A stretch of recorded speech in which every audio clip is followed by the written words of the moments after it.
Hello students, एक बार फिर स्वागत है आप सभी का आपके अपने YouTube परिवार एक्सीलेंट स्टडी पॉइंट 2.0 पर। मैं कुलदीप सक्सेना आप सभी प्यारे विद्यार्थियों का तहे दिल से हार्दिक स्वागत करता हूं। आइए आज हम लोग बात करने वाले हैं क्लास 10 के लिए जो आपका फिजिक्स का पोर्शन रहता है, उसमें आज न्यूमेरिकल्स की बात करने वाले हैं। देखिए, आपके लिए मैं पहले ही चैप्टर नंबर 1 जो प्रकाश का परावर्तन और अपवर्तन चैप्टर है उसके न्यूमेरिकल्स आपको सॉल्व करा चुका था। उसके बाद जो आपका मानव नेत्र चैप्टर रहता है उसके भी क्वेश्चंस आपको सॉल्व करा चुका था। अगर आपने पिछले वीडियो को नहीं देखा है तो आप उन वीडियो को देख लीजिए और अपने मित्रों में भी उसे शेयर कर दीजिए। देखिए, आज हमारा जो चैप्टर रहने वाला है जिसके हम न्यूमेरिकल्स यहाँ पर सॉल्व करने वाले हैं, चैप्टर नंबर जो रहेगा वो हमारा रहेगा क्या, चैप्टर नंबर जो रहेगा वो आपका रहने वाला है 3rd। उसके बाद उसमें विद्युत चैप्टर जो है उस पर हम लोग बात करने वाले। विद्युत चैप्टर के जो भी क्वेश्चंस रहेंगे, जो भी अच्छे प्रश्न रहने वाले हैं, सभी क्वेश्चंस को हम लोग सॉल्व करने वाले हैं। किताब जो रहेगी आपकी कुमार मित्तल की बुक रहने वाली है। पहले हम कुमार मित्तल के जितने भी क्वेश्चंस होंगे उन्हें सॉल्व करेंगे, उसके बाद एनसीईआरटी के जितने भी क्वेश्चंस आपके रहेंगे उन क्वेश्चंस को आपको सॉल्व कराने का प्रयास करेंगे। पहले हम आप लोग यहाँ देखते हैं कि इस चैप्टर के जो भी सूत्र बनते हैं, जो मोस्ट इंपोर्टेंट सूत्र बनते हैं इस चैप्टर के लिए, उन चैप्टर के सूत्र पर पहले हम लोग डिस्कस करेंगे। उसके बाद क्वेश्चन की ओर बढ़ेंगे। 3 से 4 लेक्चर्स आपके लिए लेकर आऊंगा इस विद्युत चैप्टर से। आपके लिए जो भी क्वेश्चंस आपके रहते हैं उन क्वेश्चंस को सॉल्व कराने वाला हूं। आइए बात करते हैं क्वेश्चंस के ऊपर। उसके पहले हम लोग देखेंगे फॉर्मूला सूत्र क्या है, किस तरीके से हम लोग बात करने वाले हैं। चैप्टर रहेगा आपका विद्युत इलेक्ट्रिसिटी, चैप्टर का नाम रहेगा विद्युत इलेक्ट्रिसिटी, उस पर हम लोग बात कर रहे हैं। आइए एक बार सभी विद्यार्थी वीडियो को लाइक कर दीजिएगा, अपने मित्रों में से अधिक शेयर कर दीजिए और बेल आइकन, चैनल पर नए हैं तो एक बार चैनल को प्लीज सब्सक्राइब कर लीजिए, बेल आइकन को ऑल पर प्रेस कर लीजिए जिससे आने वाली वीडियो का नोटिफिकेशन आपको सबसे पहले मिल सके। आइए देर न करते हुए शुरू करते हैं आज के सेशन को। देखिए, सबसे पहले एक फॉर्मूला आपके लिए मोस्ट इंपोर्टेंट फॉर्मूला जो रहता है आवेश का, क्या आवेश का फॉर्मूला रहने वाला है। आवेश को हम लोग क्या करते हैं, आवेश को क्यू से रिप्रेजेंट करते हैं। क्या करते हैं, क्यू से रिप्रेजेंट करते हैं। आवेश क्यू बराबर होता है एन ई। एन क्या है यहाँ पर, एन है इलेक्ट्रॉनों की संख्या और ई क्या है, इलेक्ट्रॉन पर आवेश रहता है। क्या यहाँ पर कंडीशन जो भी है उसकी बात करने वाले हैं। आप हमारे साथ बने रहिए और देखते रहिए किस तरीके से हम लोग बात करेंगे, किस तरीके से क्वेश्चन को सॉल्व करने वाले हैं। आइए देखते हैं। सबसे पहले दिया गया है आवेश। आवेश का जो सूत्र बनता है वो आवेश Q बराबर क्या होता है, Ne होता है। क्या Ne होता है। बात करें यहाँ पर बात करते हैं Q क्या है, तो आप जानते हैं Q जो रहेगा वो हमारा क्या रहेगा, आवेश रहेगा। क्या रहेगा, आवेश रहेगा। उसके बाद बात करते N की, तो N क्या है, यहाँ N जो रहेगा वो इलेक्ट्रॉनों की संख्या रहेगी। क्या इलेक्ट्रॉनों की संख्या रहने वाली है, इलेक्ट्रॉनों की क्या रहेगी, संख्या हो जाएगी। इलेक्ट्रॉनों की क्या हो जाएगी, संख्या हो जाएगी। एन क्या है, इलेक्ट्रॉनों की संख्या है। और बात करते तो ई क्या है, ई जो है वो इलेक्ट्रॉन पर आवेश है। क्या इलेक्ट्रॉन पर आवेश को दिखाता है। अब आप जानते हैं इलेक्ट्रॉन पर आवेश क्या होता है, तो इलेक्ट्रॉन पर आवेश जो होता है वो माइनस का 1.6 इंटू 10⁻⁻19 क्या होता है, कूलाम होता है। क्या होता है, 10⁻⁻19 कूलाम जो होता है वो आपका एक इलेक्ट्रॉन पर आवेश होता है। क्या होता है, आवेश होता है। और आवेश जो होता है वो ऋणात्मक होता है। कैसा होता है, ऋणात्मक आवेश होता है। अब देखिए बात करते हैं आगे इसमें।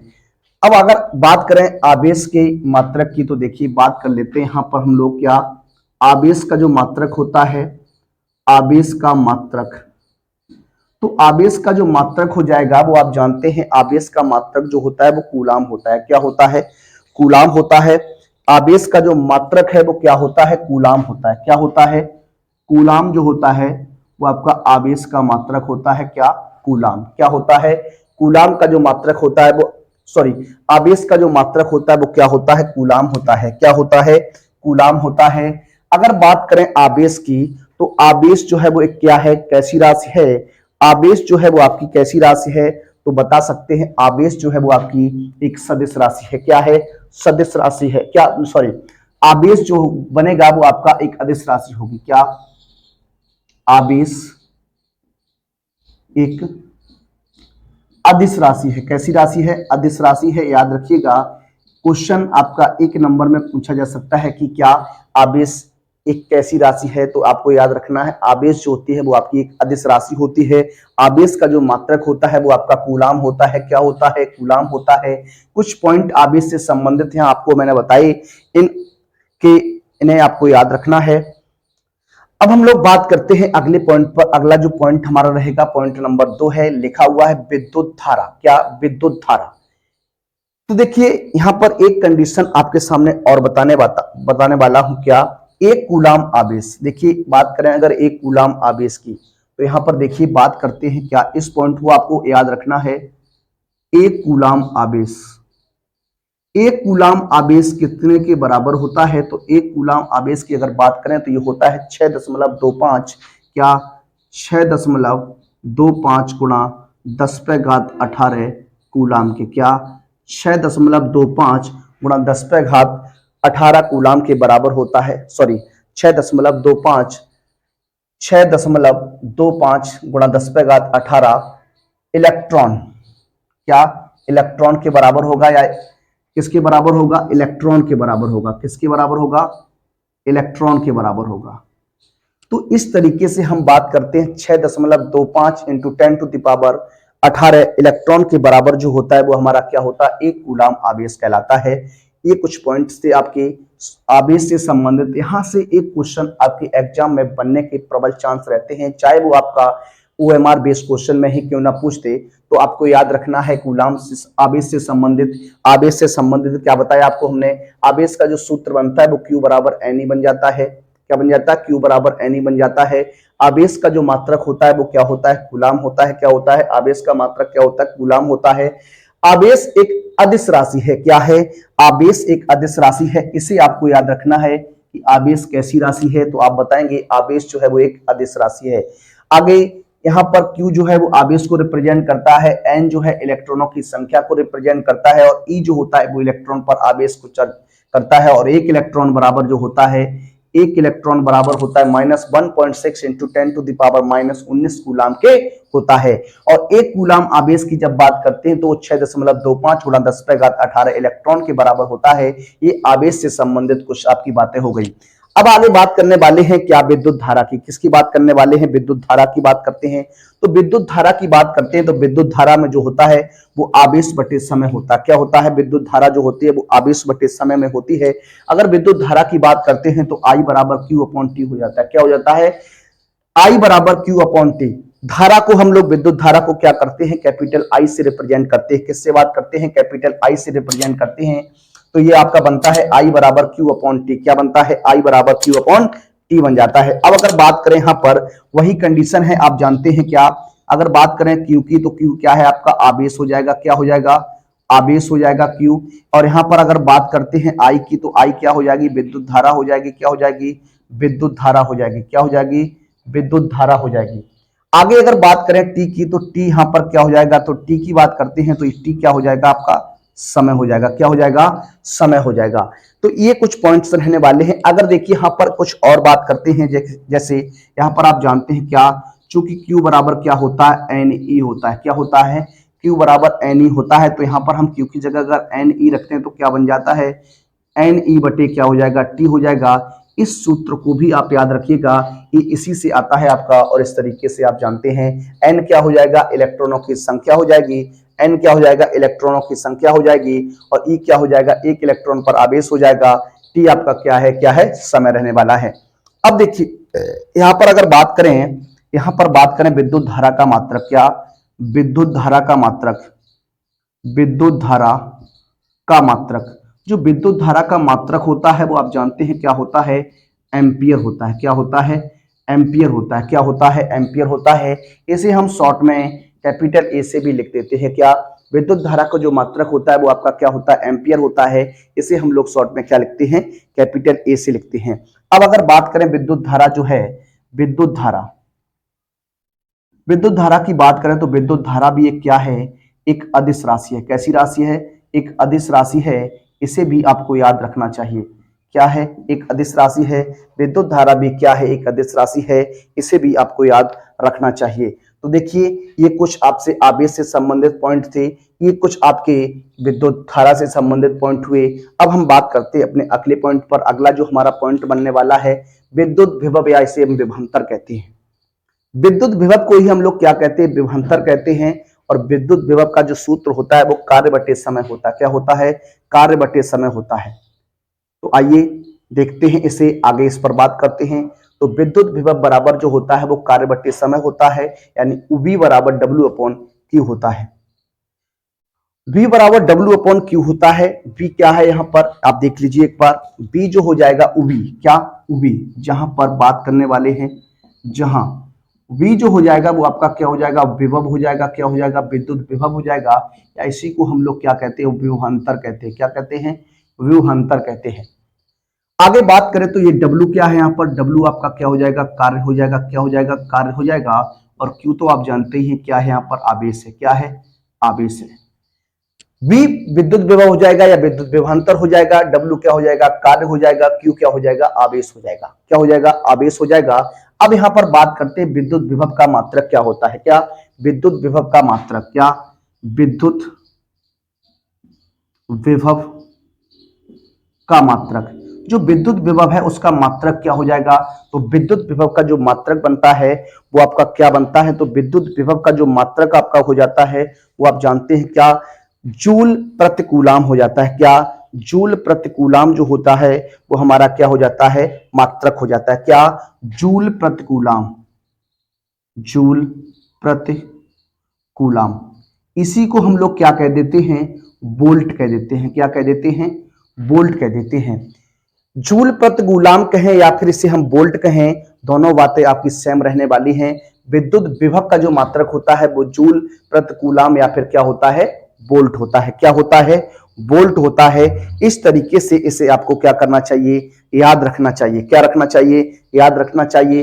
विद्युत विभव को हम लोग क्या कहते हैं, विद्युत विभव को हम लोग V से प्रदर्शित करते हैं। किससे प्रदर्शित करते हैं, V से प्रदर्शित करते हैं। अगर बात करें ये एक अदिश राशि है या एक सदिश राशि है, तो ये भी क्या होती है, विद्युत विभव जो होता है वो भी आपका एक अदिश राशि होता है। तो यहां लिख सकते हैं क्या, विद्युत विभव, क्या, विद्युत विभव एक अदिश राशि है। क्या राशि है, अदिश राशि है। याद रखिएगा, विद्युत विभव जो है वो आपकी एक अदिश राशि हो जाएगी। क्या हो जाएगी, अदिश राशि होगी। क्या, अदिश राशि है। अब बात करते हैं सबसे मोस्ट इंपोर्टेंट इसमें जो पॉइंट रहने वाला है वो आपका क्या रहेगा, ये आपका रहने वाला है ओम का नियम। क्या, ओम का नियम रहने वाला है। किसका नियम रहने वाला है, ओम का नियम रहने वाला है। आइए इस पर बात करेंगे। देखिए ओम के नियम की बात करें तो ओम का नियम जो आप जानते हैं क्या होता है, ओम के नियम को B अपॉन आई बराबर आर कहते हैं। ओम का नियम जो होता है B अपॉन आई बराबर आर एक नियतांक होता है। क्या होता है, नियतांक होता है। ये नियतांक होता है, इसे फिर हम क्रॉस गुणा करा के क्या लिख देते हैं, B बराबर आई आर लिख देते हैं। यही आपको याद रखना पड़ता है कि ओम का नियम जब भी आपको याद रखना हो तो B अपॉन आई बराबर एक नियतांक हो जाएगा, या फिर B बराबर आई आर इसे हम लोग कह सकते हैं। यहां पर अगर बात करें तो यहां पर V क्या है, तो आप जानते हैं B जो हो जाएगा वो आपका क्या हो जाएगा, विभवांतर या विभव हो जाएगा। V जो है वो आप जानते हैं क्या हो जाएगा, V बराबर क्या हो जाएगा, विभव हो जाएगा। क्या, विद्युत विभव या विभवांतर कह सकते हैं। I क्या हो जाएगा, विद्युत धारा हो जाएगा। क्या हो जाएगा, विद्युत धारा हो जाएगा, विद्युत धारा। और R यहां पर क्या हो जाएगा, ये आपका प्रतिरोध हो जाएगा। क्या हो जाएगा, प्रतिरोध हो जाएगा। R जो हो जाएगा वो हमारा क्या हो जाएगा, प्रतिरोध हो जाएगा। और प्रतिरोध का मात्रक जो होता है, प्रतिरोध का मात्रक क्या, देखिए यहां पर बात करते हैं प्रतिरोध का मात्रक। क्या, प्रतिरोध का मात्रक जो होता है वो आपका ओम होता है। क्या होता है, प्रतिरोध का जो मात्रक होता है वो आपका क्या होता है, ओम होता है। इसे हम लोग इस तरीके से भी लिखते हैं, इस तरीके से रिप्रेजेंट करते हैं। तो देखिए ये कुछ पॉइंट्स आपके लिए थे। आगे के कुछ और पॉइंटों पर हम चर्चा करने वाले हैं। आइए उन पॉइंट्स को भी हम लोग देख लेते हैं। देखिए आगे अगर बात करें तो अगला जो पॉइंट हमारा रहने वाला है विशिष्ट प्रतिरोध रहेगा। क्या, अगला जो पॉइंट रहेगा पॉइंट नंबर 5, विशिष्ट प्रतिरोध क्या होता है। विशिष्ट प्रतिरोध का सूत्र आपका क्या बनता है, किस प्रकार से हम लोग विशिष्ट प्रतिरोध को देखते हैं, आइए इसको भी हम लोग बात करें। देखिए विशिष्ट प्रतिरोध में क्या करें, तो विशिष्ट प्रतिरोध जो होता है वो आर बराबर के बराबर आर ए अपॉन एल होता है। यहां पर अगर बात करते हैं सबसे पहले के की, यहां पर के क्या है, तो यहां पर के जो हो जाएगा वो आपका क्या हो जाएगा, प्रतिरोधकता नियतांक हो जाएगा। क्या, प्रतिरोधकता नियतांक हो जाएगा, प्रतिरोधकता नियतांक। यहां पर जो के है वो आपका प्रतिरोधकता नियतांक है। और बात करें अगर आर की, तो आर आप जानते हैं क्या हो जाएगा, प्रतिरोध हो जाएगा। क्या हो जाएगा, प्रतिरोध हो जाएगा। आर जो है वो आपका क्या है, प्रतिरोध है। और यहां पर एल जो हो जाएगी वो आपकी क्या हो जाएगी, लंबाई हो जाएगी। क्या हो जाएगी, लंबाई हो जाएगी। और अगर बात करते हैं ए की, तो ए जो हो जाएगा वो आपका क्षेत्रफल हो जाएगा। क्या हो जाएगा, क्षेत्रफल हो जाएगा। यहां पर जो के है वो प्रतिरोधकता नियतांक कहलाता है, आर जो है वो प्रतिरोध कहलाता है, एल जो होती है वो लंबाई होती है, और ए जो होता है वो क्षेत्रफल होता है। ये देखिए इस तरीके से। अब अगर बात करें इसके कंडीशन पर, तो इसका जो मात्रक होता है वो, उसका मात्रक की बात करें, विशिष्ट प्रतिरोध का मात्रक देखिए, विशिष्ट जो विशिष्ट प्रतिरोध है, प्रतिरोध इसका मात्रक क्या होता है, तो विशिष्ट प्रतिरोध का जो मात्रक होता है वो आपका ओम मीटर होता है। क्या होता है, ओम मीटर होता है। तो इसे आपको याद रखना चाहिए कि जो विशिष्ट प्रतिरोध है इसका जो मात्रक हमारा होता है वो क्या होता है, ओम मीटर होता है। क्या होता है, ओम मीटर होता है। तो ये आपका एक पॉइंट बनता है।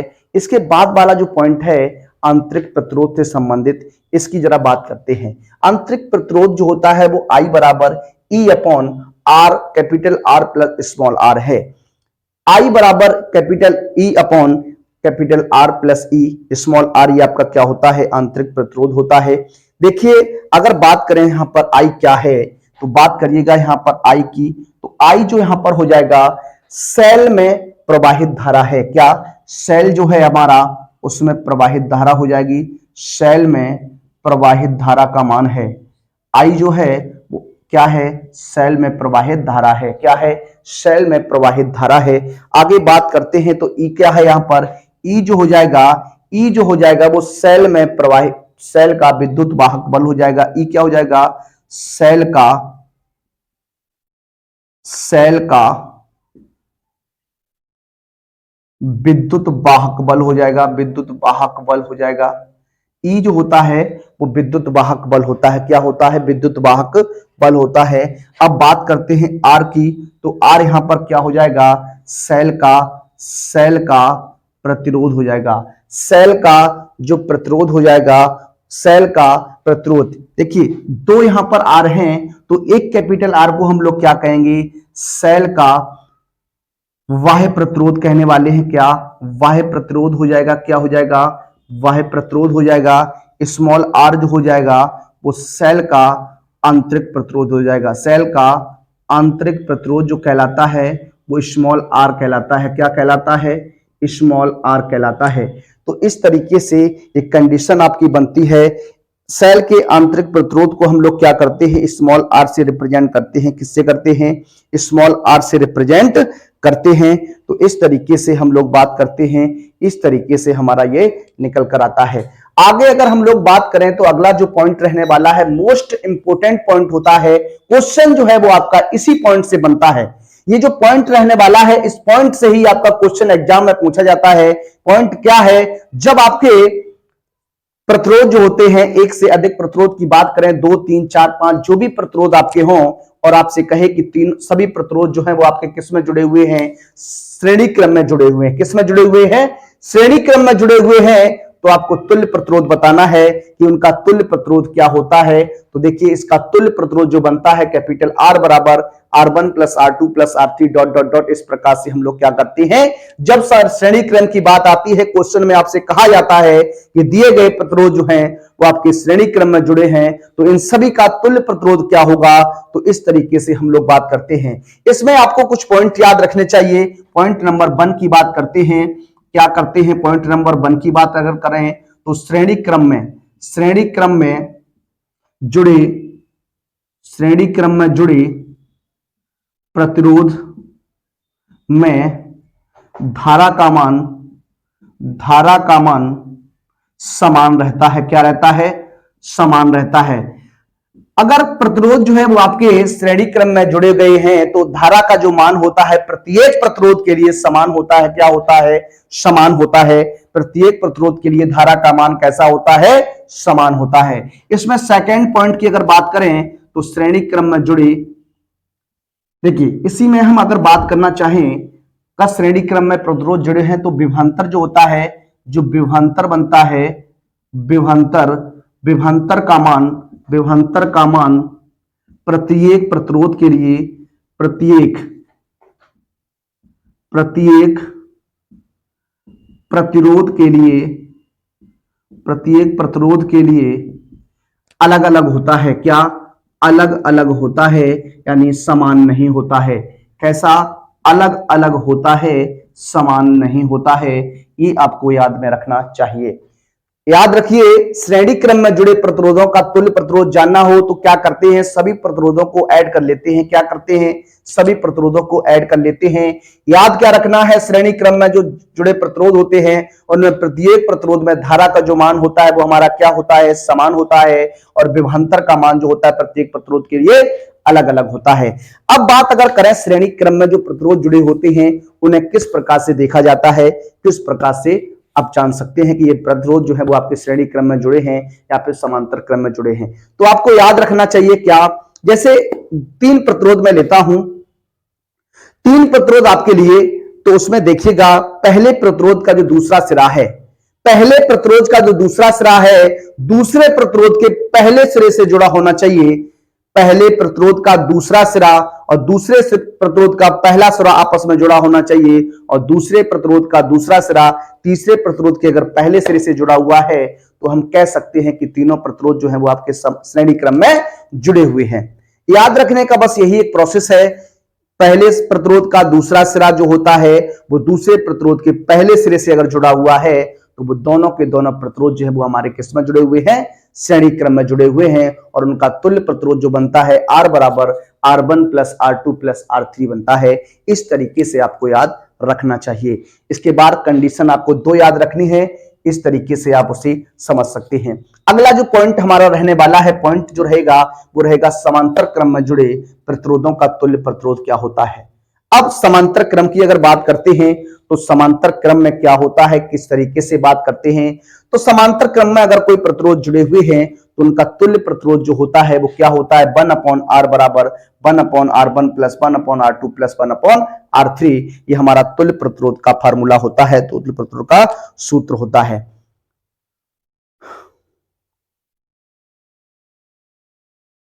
अब देखिए, अगर बात करें इसमें कुछ पॉइंट बनाने की तो इसमें पॉइंट अगर बनाना चाहे तो आप बना सकते हैं। क्या? इसमें जो धारा का मान होता है प्रत्येक प्रतिरोध के लिए अलग अलग होता है। समांतर क्रम में जुड़े प्रत्येक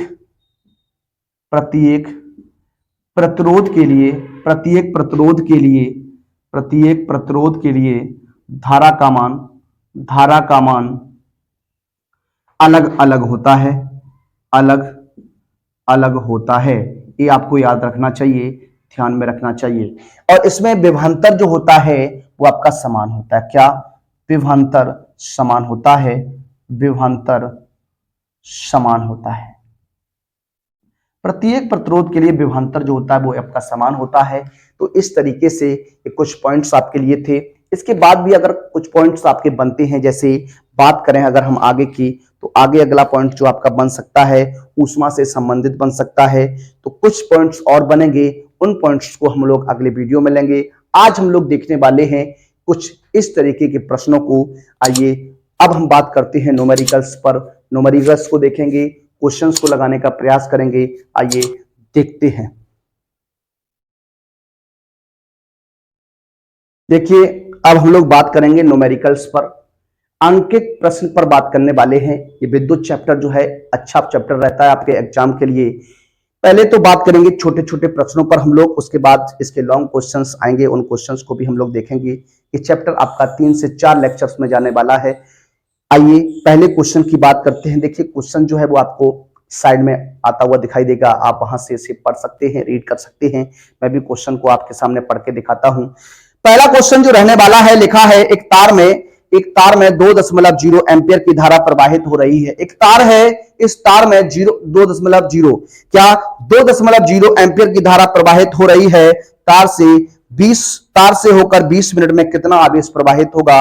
आइए इस क्वेश्चन को लगाएंगे और देखते हैं किस प्रकार से क्वेश्चन को सॉल्व करते हैं। एक बार आप लोग यहां ध्यान दीजिएगा। पहला क्वेश्चन आपका है, क्वेश्चन नंबर आपका रहने वाला है क्या 1, क्या रहेगा क्वेश्चन नंबर 1 रहेगा और इसके सॉल्व पर हम लोग बात करने वाले हैं। क्या कहा उसने कहा एक तार में 2.0 एम्पियर की धारा जो है वो प्रवाहित हो रही है। अगर बात करें धारा की, तो धारा जो आपको दी गई है, धारा दी गई है I बराबर क्या 2.0 एम्पियर। क्या 2.0 एम्पियर जो दिया गया है वो धारा का मान दिया गया है। क्या दिया गया है 2.0 एम्पियर जो है वो धारा का मान दिया गया है। आगे कहता है 20 मिनट में प्रवाहित होने वाले आवेश की गणना कीजिए, यानी आपको समय भी दे दिया गया। क्या समय दे दिया गया, समय जो दिया गया है वो आपको t दिया गया है, इसे हम लोग स्मॉल t से प्रदर्शित करते हैं और ये आपको कितना दिया गया है 20 मिनट दिया गया है। अब देखिए अगर बात करें समय की, तो हम समय को काउंट जो करते हैं वो आपके MKS पद्धति के अनुसार ही काउंट करते हैं। तो MKS पद्धति में जो समय होता है वो आपका किसमें होता है, सेकंड में होता है। किसमें होता है, सेकंड में होता है। तो सेकंड में अगर इसे बदलना है तो देखिए क्या करते हैं, 1 मिनट में 60 सेकंड होती है। क्या 1 मिनट में 60 सेकंड होती है, तो 20 मिनट में कितनी सेकंड हो जाएंगी, तो ये आपका हो जाएगा 20 गुणा 60, यानी ये आपका कितना हो जाएगा 1200 सेकंड हो जाएगा। क्या 1200 सेकंड हो जाएगा। कितना हो जाएगा 1200 सेकंड हो जाएगा। अब आपसे क्या जानने वाला है, आवेश की गणना करनी है। क्या करनी है, आवेश की गणना करनी है। किसकी आप गणना करनी है, आवेश की गणना करनी है। क्यों आपको फाइंड आउट करना है। अब देखिए बात करने वाले हैं आवेश जो आपका होता है, आवेश का एक धारा और आवेश में संबंध क्या होता है। धारा में और आवेश में जो आपका संबंध होता है उसे हम लोग Q बराबर IT कहते हैं। क्या कहते हैं, Q बराबर IT कहते हैं। Q बराबर क्या हो जाएगा, IT हो जाएगा। क्या हो जाएगा, Q बराबर IT हो जाएगा। यहां से हमें क्या निकालना है, Q निकालना है। I का मान कितना रहेगा, 2.0 मल्टीप्लाई कितना हो जाएगा 1200 हो जाएगा। यहाँ गुणा कर दीजिए तो ये हो जाएगा कितना 12 दूनी 24, 2400 कूलाम हो जाएगा। 2400 कूलाम जो हो जाएगा वो इस प्रश्न का क्या बनने वाला है, आंसर बनने वाला है। इस तरीके से बहुत ही सिंपल सा क्वेश्चन है, आपके एग्जाम में बनने लायक क्वेश्चन ही रहता है ये। 1 नंबर में या 2 नंबर में आपका ये क्वेश्चन पूछ लिया जाता है। आपको याद रखना चाहिए, आपको किस तरीके से सॉल्व करना है उसे इस प्रकार से हम लोग देख सकते हैं। आइए बात करते हैं अपने सेकंड क्वेश्चन पर। देखिए बात करेंगे अगले प्रश्न पर। अगला जो प्रश्न रहेगा प्रश्न नंबर 2 है आपका। क्या है, किस तरीके से है, लिखा है किसी वैद्युत बल्ब के तंतु से, एक वैद्युत बल्ब है, उस वैद्युत बल्ब के तंतु से 0.5 एम्पियर की धारा 10 मिनट तक प्रवाहित होती है। एक वैद्युत बल्ब है, इस वैद्युत बल्ब के तंतु से 0.5 एम्पियर की धारा जो है वो 10 मिनट तक प्रवाहित होती है। वैद्युत परपथ में प्रवाहित वैद्युत आवेश के परिमाण की गणना कीजिए। देखिए क्वेश्चन आपका पिछले क्वेश्चन की तरीके से ही सॉल्व होना है। अगर बात करते हैं वैद्युत धारा की, किसकी, वैद्युत धारा की अगर बात करते हैं तो वैद्युत धारा जो आपको दी गई है, I का जो मान दिया गया है वो 0.5 एम्पियर है। क्या है, 0.5 एम्पियर है। एम्पियर को हम लोग इस कैपिटल A से रिप्रेजेंट करते हैं। किससे करते हैं, कैपिटल A से रिप्रेजेंट करते हैं। अब आपसे क्या कहा, समय आपको दिया गया है। क्या समय दिया गया है, T का मान दिया गया है। T का जो मान दिया गया है वो आपको कितना दिया गया है, 10 मिनट दिया गया है। क्या दिया गया है, 10 मिनट दिया गया है। और आप जानते हैं समय को हम किस में लेते हैं, समय को हम लोग सेकंड में लेते हैं। MKS पद्धति में जो होता है वो आपका क्या होता है, MKS, M से मतलब हो गया आपका किलोग्राम और के का मतलब आपका, देखिए बात करें अगर MKS पद्धति की, MKS तो यहां पर M क्या है, ये आपका हो जाएगा मीटर और ये हो जाएगा आपका क्या, किलोग्राम, और ये क्या हो जाएगा आपका सेकंड हो जाएगा। मीटर किलोग्राम सेकंड की बात करते हैं, इस तरीके से हम लोग क्या करते हैं, एमकेएस पद्धति में मात्रक लेते हैं। तो देखिए अगर बात करें यहां पर मिनट की, तो मिनट को आपको क्या करना है, सेकंड में कन्वर्ट कर देना है। सेकंड में जब आप कन्वर्ट करने वाले हैं तो 60 का मल्टीप्लाई ये आपका क्या हो जाएगा, 600 सेकंड हो जाएगा। क्या हो जाएगा, 600 सेकंड हो जाएगा। आगे अगर बात करें तो हमें क्या निकालना है, आवेश निकालना है, आवेश Q की गणना करनी है। क्या, आवेश Q का मान निकालना है आपको। तो आप जानते हैं आवेश Q बराबर क्या होता है, आवेश Q बराबर जो हो जाएगा वो आपका क्या हो जाएगा, देखिए आवेश Q बराबर आप जानते हैं Q बराबर क्या होता है, IT होता है। Q बराबर IT होता है, I बराबर Q अपॉन T होता है। इससे हम लोग क्या करने वाले हैं, मान निकालने वाले हैं। ये आपका 0.5 मल्टीप्लाई कितना हो जाएगा, 600 हो जाएगा। दशमलव हटा दीजिए, 0 बढ़ जाएगा, 0 से 0 कैंसिल करिएगा, 5 गुणा 60 हो जाएगा, 6 पंचे 30, 300 कूलाम जो हो जाएगा वो आपका क्या हो जाएगा, आंसर हो जाएगा। क्या हो जाएगा, आंसर हो जाएगा। तो इस प्रश्न का जो आंसर बनने वाला है वो 300 कूलाम रहने वाला है। क्या रहने वाला है, 300 कूलाम रहने वाला है। आइए बात करेंगे अपने अगले प्रश्न पर। अगले प्रश्न की ओर बढ़ेंगे। अगला जो प्रश्न रहेगा हमारा प्रश्न नंबर 3 है। देखिए क्या है आपके प्रश्न में लिखा है, तांबे के एक तार से होकर, एक तांबे का तार है, एक तांबे का तार है, इससे होकर 50 गुणा 10⁻18 मुक्त इलेक्ट्रॉन प्रति सेकंड प्रवाहित हो रहे हैं। यानी एक सेकंड में 50 गुणा 10⁻18 इलेक्ट्रॉन जो है वो आपके प्रवाहित हो रहे हैं। तो आपको बताना है कि चालक में प्रवाहित धारा का मान क्या है, चालक में कितनी धारा जो है वो आपकी प्रवाहित हो रही है, कितनी धारा बह रही है। इस पर हमें क्या करनी है, बात करनी है। देखिए किस तरीके से सॉल्व करने वाले, इस क्वेश्चन को किस तरीके से हल करने वाले हैं, आइए बात करते हैं। क्या लिखा है, तांबे के तार से होकर 50 गुणा 10⁻18 मुक्त इलेक्ट्रॉन प्रति सेकंड प्रवाहित हो रहे हैं। इलेक्ट्रॉनों की संख्या जो है वो आपको दी गई है। क्या, इलेक्ट्रॉनों की संख्या, इलेक्ट्रॉनों की जो संख्या दी गई है ये आप जानते हैं n से रिप्रेजेंट करते हैं। क्या दिया गया है, 50 गुणा 10⁻18 इलेक्ट्रॉन जो है वो प्रति सेकंड, इलेक्ट्रॉन प्रति सेकंड जो है वो प्रवाहित हो रहे हैं। कितने हो रहे हैं, प्रति सेकंड प्रवाहित हो रहे हैं। प्रति सेकंड से मतलब आप जान गए हैं कि जो समय यहां पर लिया जाएगा, टी का जो मान लिया जाएगा वो 1 सेकंड लिया जाएगा। कितना लिया जाएगा, 1 सेकंड लिया जाएगा। आगे कहता है चालक में धारा का मान ज्ञात कीजिए। तो हमें धारा यहां पर पता करनी है, चालक में जो धारा आई है उसका मान क्या है, ये आपको पता करना है। अब देखिए अगर बात करें यहां से हम सबसे पहले अगर धारा आपको निकालनी है तो आवेश का होना अति आवश्यक है। आवेश अगर आपको पता है तो आप धारा का मान आसानी से निकाल सकते हैं। क्या, धारा का मान आसानी से निकाल सकते हैं। एक कंडीशन और होती है जो आप जानते हैं। क्या, एक फॉर्मूला आपने और सीखा है, आपको बताया गया है, धारा I बराबर क्या होता है, NE अपॉन क्या होता है, T होता है। धारा I बराबर क्या होता है, NE अपॉन क्या होता है, T होता है। अब देखिए अगर यहां पर बात करें NE, E क्या है, E जो है इलेक्ट्रॉन पर आवेश हो जाएगा। तो E बराबर यहां पर हम लिख सकते हैं 1.6 इंटू 10⁻⁻19, ये आपका क्या होता है, कूलाम होता है। याद रखिएगा, इस तरीके से आप लोग याद रखना है आपको, इस तरीके से आपको बात करनी है। देखिए यहां पर अगर बात करें तो ये निगेटिव होता है। कैसा होता है, निगेटिव होता है, ऋणात्मक चार्ज होता है। लेकिन यहां पर हमेशा हम जब वैल्यू रखते हैं तो आपकी पॉजिटिव रखते हैं। किसकी रखते हैं, पॉजिटिव ही रखते हैं। हम आवेश को ऋणात्मक दिखाते हैं, आवेश जो होता है वो हमारा ऋणात्मक होता है, लेकिन ई का जो मान हम लेते हैं वो पॉजिटिव लेते हैं। अब देखिए यहां पर अगर बात करें एन की मान की, तो एन का मान आपका क्या है, 50 गुणा 10⁻18 मल्टीप्लाई 1.6 इंटू 10⁻⁻19 बटे टी का मान आपका क्या हो जाएगा, 1 हो जाएगा। क्या हो जाएगा, 1 हो जाएगा। अब देखिए अगर बात करें यहां पर, ये आपका 1.6 का गुणा आप 50 के साथ करेंगे तो ये आपका हो जाएगा 16 पंचे 80। कितना हो जाएगा, 16 पंचे 80 हो जाएगा। कितना हो जाएगा, 80 हो जाएगा। तो 2 जीरो आपकी आने वाली है, दशमलव 1 अंक बाद लग जाएगा। तो इस तरीके से ये बन जाएगा 10⁻18 इंटू 10⁻−19। 10⁻18 इंटू 10⁻−19 जब आप घातों को सॉल्व करिएगा तो ये हो जाएगा 80.0 गुणा 10⁻−1। कितना हो जाएगा, 10⁻−1 हो जाएगा। इस 10⁻−1 को आप क्या कर सकते हैं, नीचे ले जा सकते हैं। तो ये हो जाएगा 80 बटे क्या हो जाएगा 10, 10 से इसे काट सकते हैं 8 बार में, तो ये क्या हो जाएगा 8 एम्पियर हो जाएगा। क्या हो जाएगा 8 एम्पियर हो जाएगा। तो जो धारा का मान है वो कितना रहने वाला है 8 एम्पियर रहने वाला है। देखिए यहां आप सोच रहे होंगे 80.0 था, दशमलव के बाद जीरो का कोई महत्व तो नहीं होता है, दशमलव के बाद जीरो थी उसको मैंने हटा दिया, 80 बटे कितना बन जाएगा 10 बन जाएगा।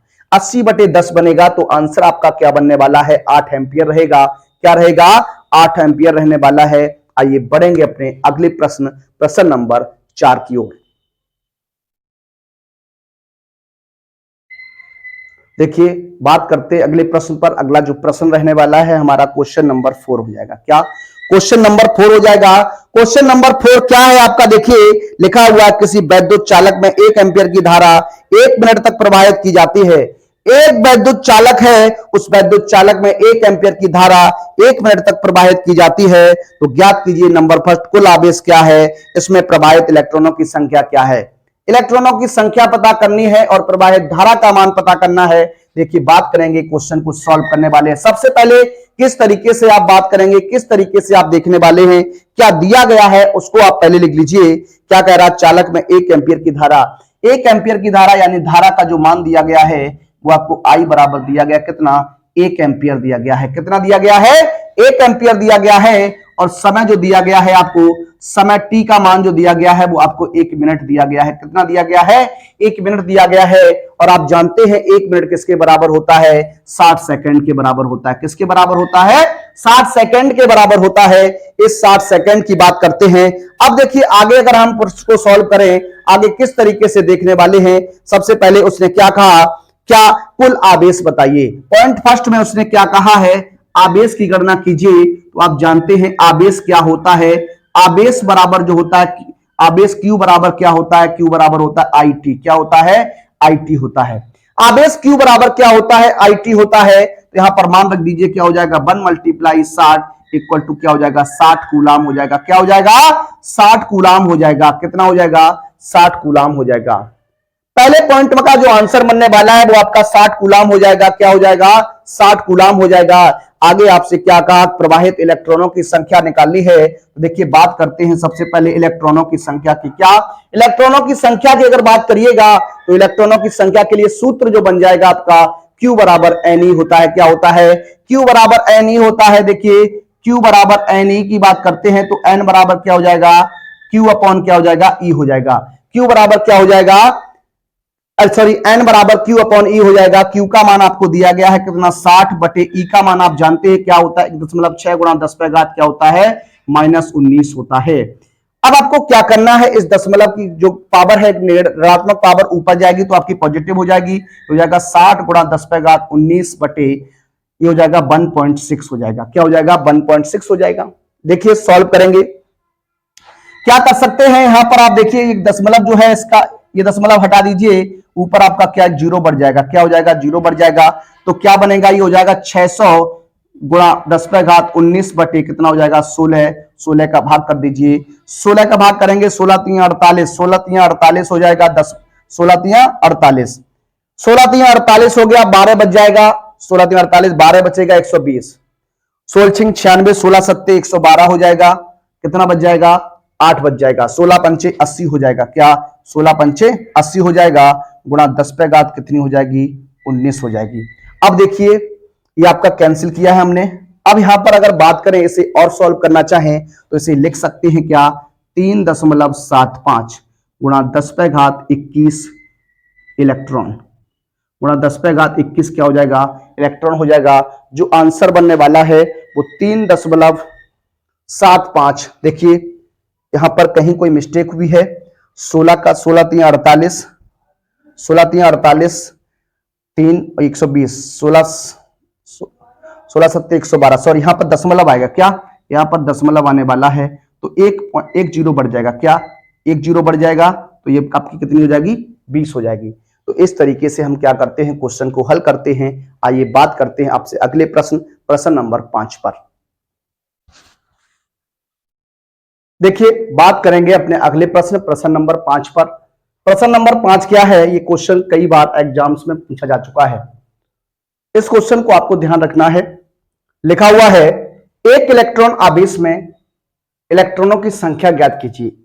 एक कूलम आवेश है क्या? एक कूलम आवेश है। इस एक कूलम आवेश में इलेक्ट्रॉनों की संख्या जो है वो आपको ज्ञात करनी है। देखिए सबसे पहले क्वेश्चन को सॉल्व करेंगे। आवेश आपको दिया गया है क्या? आवेश जो है वो आपको दिया गया है, क्यू का मान आपको दिया गया है कितना? एक कूलम दिया गया है, एक कूलम दिया गया है। और ई का मान आप जानते हैं, इलेक्ट्रॉन पर आवेश जो होता है वो 1.6 into 10 to the power -19 coulomb. ये आपका कैसा होता है? ऋणात्मक आवेश होता है, ऋणात्मक आवेश होता है। ये आप याद रखते हैं। अब इलेक्ट्रॉनों की संख्या आपको ज्ञात करनी है, तो आप जानते हैं क्या? चूंकि Q बराबर क्या होता है? Ne होता है। N बराबर हो जाएगा Q बटे E। क्या हो जाएगा? Q बटे E हो जाएगा।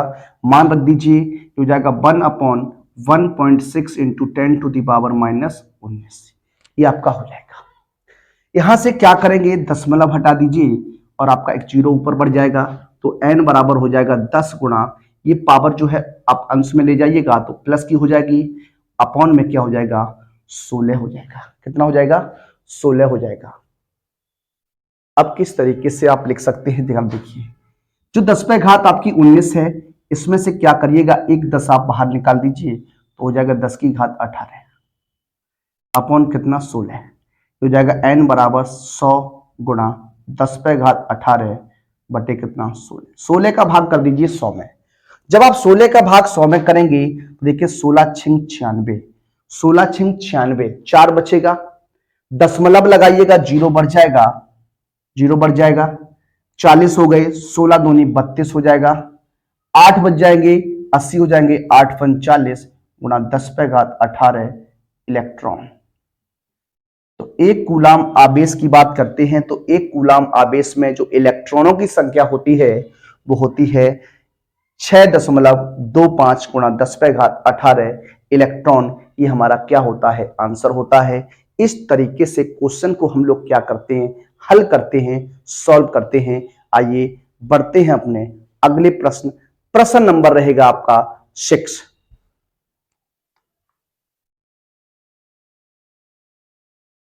देखिए बात करेंगे अपने प्रश्न अगले की, तो अगला जो प्रश्न हमारा बनने वाला है प्रश्न नंबर 6 हो जाएगा। क्या?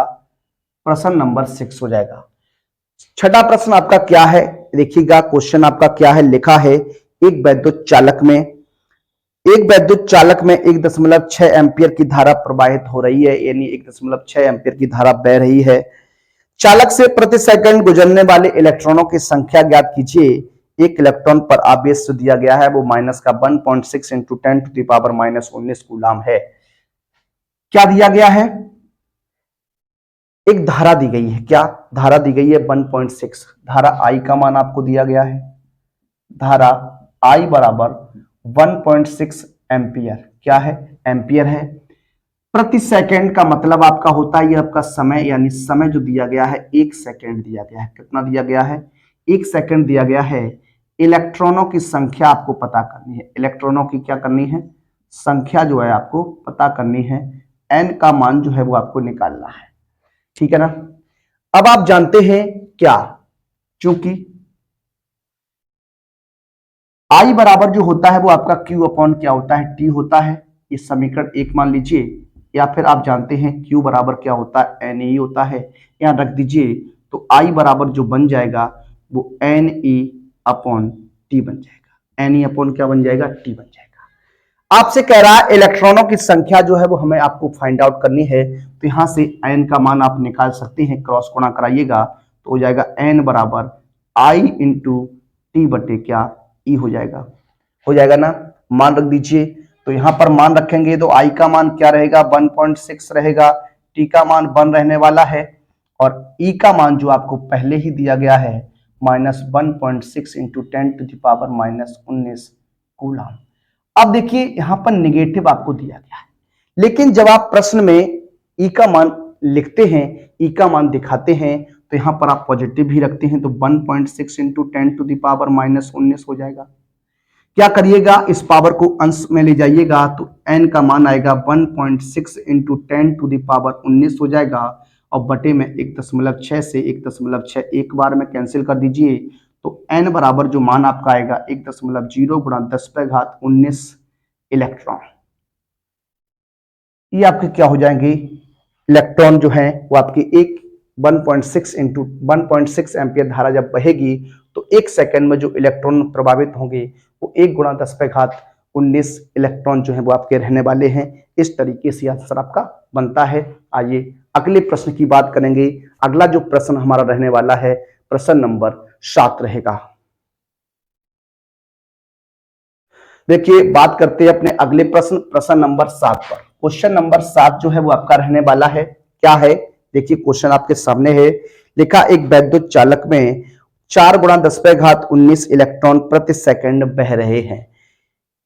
चालक में विद्युत धारा की गणना कीजिए। एक इलेक्ट्रॉन पर वैद्युत आवेश -1.6 इंटू 10⁻⁻19 कूलम है। इलेक्ट्रॉनों की संख्या जो है वो आपको गिवन दैट दी गई है। इलेक्ट्रॉनों की संख्या ये आपको दिया गया है n बराबर 4 गुणा 10⁻19 इलेक्ट्रॉन प्रति सेकंड जो है वो आपके बह रहे हैं। क्या प्रति सेकंड आपके क्या हो रहे हैं, बह रहे हैं। और धारा का मान आपको निकालना है। धारा I बराबर आपसे पूछ रहा है क्वेश्चन मार्क। ये धारा का मान आपको क्या करना है, ज्ञात करना है। और कह रहा है क्या, E बराबर जो दिया गया है वो माइनस का 1.6 इंटू 10⁻⁻19 कूलम दिया गया है। ठीक है ना। अब आपसे क्या करना है आपको, और टाइम भी यहां पर आपको दिया गया है। अगर टाइम की बात करिएगा तो टाइम जो है वो आपका 1 सेकेंड हो जाएगा। आपको I का मान निकालना है तो I बराबर आप जानते हैं, I बराबर क्या होता है, NE अपॉन क्या होता है, T होता है। NE अपॉन क्या होता है, T होता है। रख दीजिए यहां पर मान। जब यहां मान रखेंगे तो हो जाएगा क्या, N का मान 4 गुणा 10⁻19 हो जाएगा, मल्टीप्लाई E का मान 1.6 इंटू 10⁻⁻19 हो जाएगा, बटे में आपका क्या हो जाएगा, 1 हो जाएगा। अब देखिए 10⁻19 प्लस है, 10⁻19 माइनस है, ये आपका कैंसिल हो जाएगा। क्या हो जाएगा, कैंसिल हो जाएगा। तो I का जो मान आएगा वो 4 गुणा 1.6 यानी ये आपका हो जाएगा 6.4 एम्पियर। क्या हो जाएगा, 6.4 एम्पियर। इस प्रश्न का क्या बनेगा, आंसर बनने वाला है, हल बनने वाला है। आइए अगले प्रश्न की ओर बढ़ते हैं। अगला जो प्रश्न लेने वाले हैं प्रश्न नंबर 8, आइए देखते हैं। देखिए बात करेंगे अपने अगले प्रश्न नंबर 8 पर। प्रश्न नंबर 8 क्या है, किस तरीके से क्वेश्चन को आपको लगाना है। देखिए लिखा है किसी चालक में 0.5 एम्पियर की धारा बह रही है, धारा प्रवाहित हो रही है।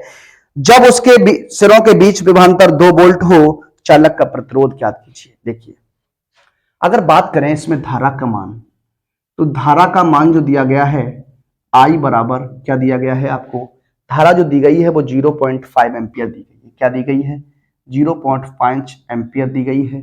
और विभवांतर की भी बात आपसे की गई है। क्या विभवांतर भी आपको दिया गया है, V बराबर आपको दिया गया क्या, देखिए V बराबर आपको 2 वोल्ट दिया गया। कितना दिया गया, 2 वोल्ट दिया गया। ठीक है ना।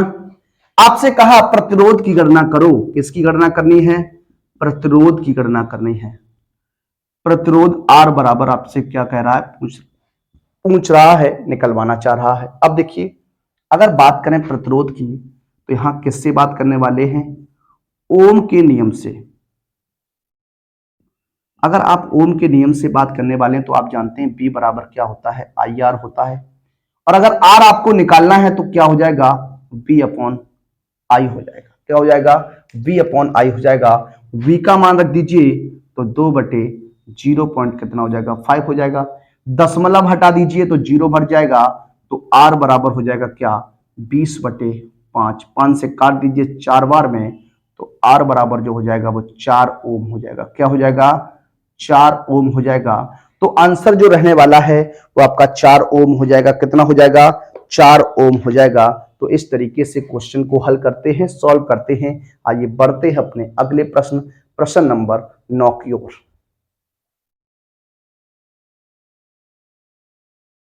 देखिए अगले प्रश्न की ओर बढ़े तो अगला जो प्रश्न रहेगा हमारा प्रश्न नंबर 9 रहने वाला है।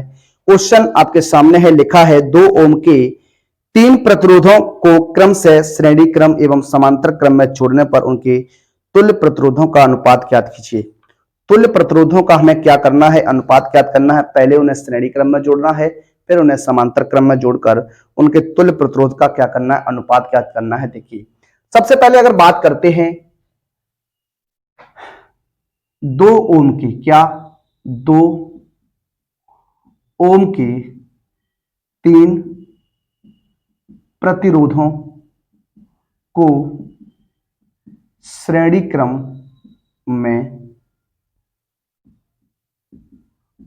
जोड़ने पर तुल्य प्रतिरोध। जब आप तुल्य प्रतिरोध निकालने वाले हैं तो इसे हम आर श्रेणी क्रम में बात करने वाले हैं, सीरीज की बात करने वाले हैं। तो देखिए इसे हम लोग क्या कर सकते हैं, R1 के नाम से, इसे हम R दे सकते हैं या RS कह सकते हैं। क्या कह सकते हैं, RS कह सकते हैं। ये आपका हो जाएगा क्या, R1 plus R2 plus R3। क्या हो जाएगा, R1 plus R2 plus R3 हो जाएगा। 2 ओम के 3 प्रतिरोध हैं, R1 R2 R3। अगर इनका तुल्य प्रतिरोध निकालना है तो ये हो जाएगा 2 प्लस 2 प्लस 2, तो RS बराबर इसे लिख सकते हैं क्या, 6 ओम। क्या लिख सकते हैं, 6 ओम लिख सकते हैं, ठीक है ना। अब यही प्रतिरोधों को हमें किस में जोड़ना है, श्रेणी समांतर क्रम में जोड़ना है। तो देखिए 2 ओम की, क्या 2 ओम की 3 प्रतिरोधों को, 2 ओम के 3 प्रतिरोधों को समांतर क्रम में, समांतर क्रम में जोड़ने पर तुल्य प्रतिरोध। तुल्य प्रतिरोध की अगर बात करेंगे तो इसे हम 1/RP लिख सकते हैं। क्या, 1/RP इक्वल टू हो जाएगा 1/R1 plus 1/R2 plus 1/R3 हो जाएगा। मान रख दीजिए तो 1/RP इक्वल टू हो जाएगा 1/2 प्लस 1/2 प्लस 1/2। जब आप इसे सॉल्व करेंगे तो आप जानते हैं क्या हो जाएगा, 3/2 हो जाएगा। क्या हो जाएगा, 3/2 हो जाएगा। अब अगर हम बात करें तो 3RP बराबर हो जाएगा कितना, 2 क्रॉस गुणा कर दिया तो RP का मान जब आप निकालिएगा, क्या RP का मान निकालिएगा तो हो जाएगा 2/3 हो जाएगा। क्या हो जाएगा, 2/3 हो जाएगा। अब हमसे जानना चाहता है कि इनका अनुपात क्या होगा। देखिए बात करते हैं अनुपात की। जब आपसे अनुपात पूछ रहा है तो आप जानते हैं RS बटे क्या हो जाएगा, RP हो जाएगा। RS का मान आपको दिया गया कितना, 6 बटे हो जाएगा 2 बटे कितना 3। 3 आपका कहां जाएगा, अंश में, तो हो जाएगा 6 गुणा 3/2, 2 से काट लीजिए 3 बार में हो जाएगा 9/1। तो आंसर जो बनेगा 9:1 रहेगा। तो देखिए RS अनुपात RP, यानी श्रेणी क्रम में और समांतर क्रम में जोड़ने पर जो अनुपात बनने वाला है वो 9 कितना हो जाएगा, 1 हो जाएगा। इस तरीके से इस क्वेश्चन को हल करना है, सॉल्व करना है। आइए बढ़ते हैं आज के अपने अंतिम प्रश्न की ओर। आज का हमारा अंतिम प्रश्न जो है वो रहने वाला है प्रश्न नंबर 10। उसे हम लोग सॉल्व करेंगे, उसके बाद अगले वीडियो में आपके लिए आगे के क्वेश्चंस लेकर उपस्थित होऊंगा। आइए आज देखते हैं अपने अपने अंतिम प्रश्न को।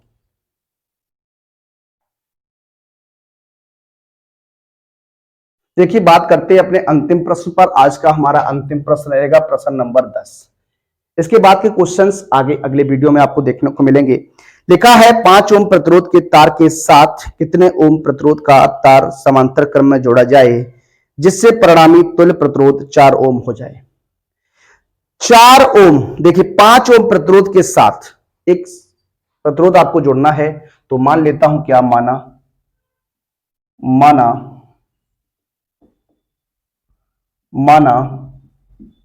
5 ओम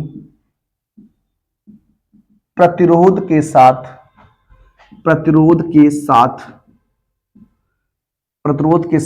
R1,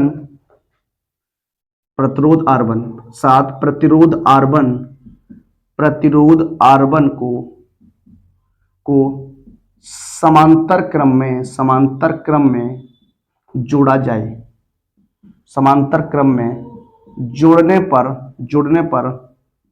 तुल्य प्रतिरोध कितना, तुल्य प्रतिरोध 4 ओम प्राप्त होगा। ठीक है ना।